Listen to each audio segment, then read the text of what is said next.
बुद्धाय सत श्री अकाल। आज मैं आपको थेरी गाथा के बारे में बताना चाहता हूँ। थेरी गाथा है वो 9th बुक ऑफ द खुद्दक निकाय है। खुद्दक निकाय की 9वीं किताब है। इसमें 522 थेरियों की गाथाएं हैं। 522 थेरियों के बारे में बताया है।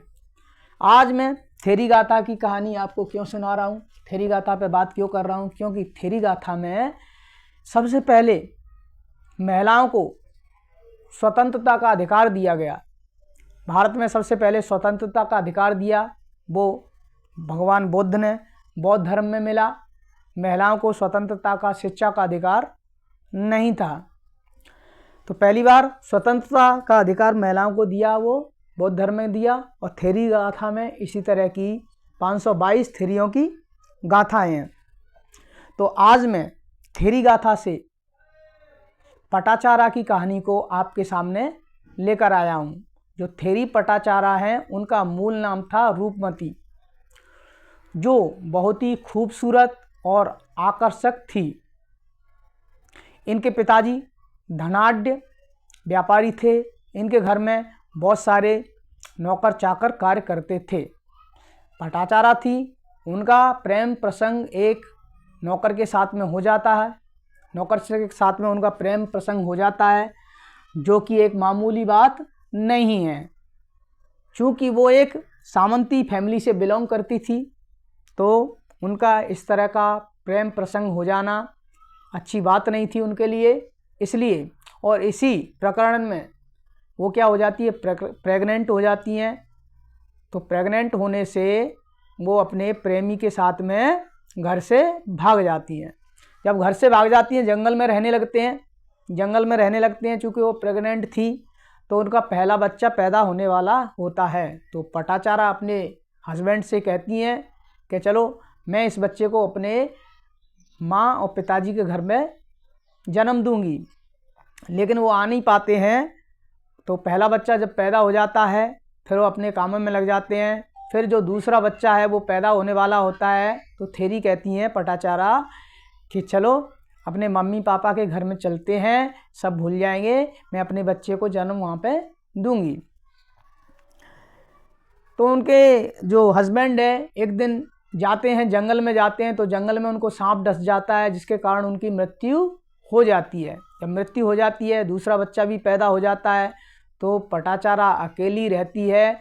अकेला रहना जंगल में कितना कठिन होगा आप सोच ही सकते हैं। तो पटाचारा डिसाइड करती है, दोनों बच्चों को लेकर डिसाइड करती है कि मैं अपने माता पिता के घर में जाती हूँ। जब वो माता पिता के घर के लिए चलती है, बारिश का टाइम था, तेज़ बारिश हुई थी। तेज़ बारिश होने से एक छोटी नदी या नाला था, उसमें पानी ज़्यादा आ जाता है। तो वो सोचती है पहले मैं छोटे बच्चे को उस किनारे पर छोड़ आती हूँ। जब पटाचारा छोटे बच्चे को लेकर दूसरे किनारे पर छोड़ती हैं, जब छोड़कर वापस आती हैं बीच नदी में, तभी अचानक एक चील का हमला छोटे बच्चे पे हो जाता है। क्योंकि बहुत वो नवजात बच्चा था, कुछ ही दिन का बच्चा था, उस पर हमला चील कर देती है। तो चील को भगाने के लिए पटाचारा है, उसको भगाने की कोशिश करती है। चील को भगाती है, चिल्लाती है, ही चलो, उसको भगाती है, हा हा करती है। तो जो बड़ा बच्चा है वो सोचता है शायद माँ मुझे बुला रही है। तो बड़ा बच्चा बिना सोचे समझे ही नदी में कूद जाता है। चूँकि पानी ज़्यादा था तो बड़ा बच्चा है वो नदी में कूदने से उसकी मृत्यु हो जाती है। और उधर जो चील है छोटे बच्चे का काम तमाम कर देती है।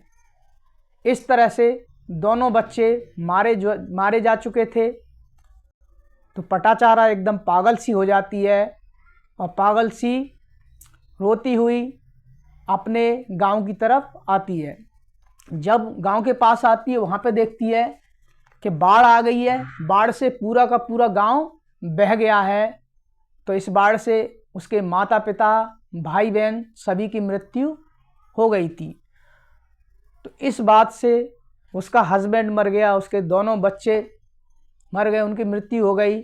माता पिता, भाई बहन सबकी मृत्यु होने से पटाचारा एकदम क्या हो जाती है, पागल सी हो जाती है। तो पटाचारा जब पागल सी हो जाती है तो काफ़ी साल बीत जाते हैं। एक ही वस्त्र पहन के रहती हैं, कोई उन पर ध्यान नहीं देता है। जगह जगह पे उनके शरीर पे जगह जगह फटे हुए वस्त्र थे। और क्या करते हैं, जो छोटे छोटे बच्चे होते हैं गांव के, पटाचारा पे पत्थर फेंकते हैं और उसकी मजाक उड़ाते हैं। ये चलता रहता है।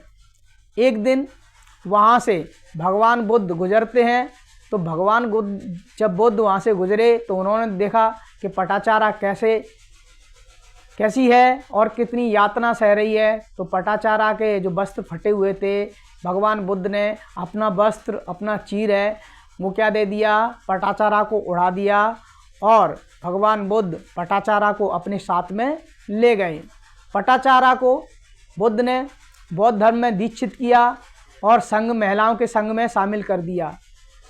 आगे जाके पटाचारा है संघ की सबसे अग्रणी भिक्षुणी बनी थी, थेरी बनी थी और आगे जाके भिक्षुणियों को प्रवचन देती थी। इस तरह जो पटाचारा का जीवन था बहुत कष्टमय था, एकदम पागल सी हो गई थी। बौद्ध धर्म में आने के बाद उनको एक नया प्रकाश, ज्ञान, ऊर्जा मिली।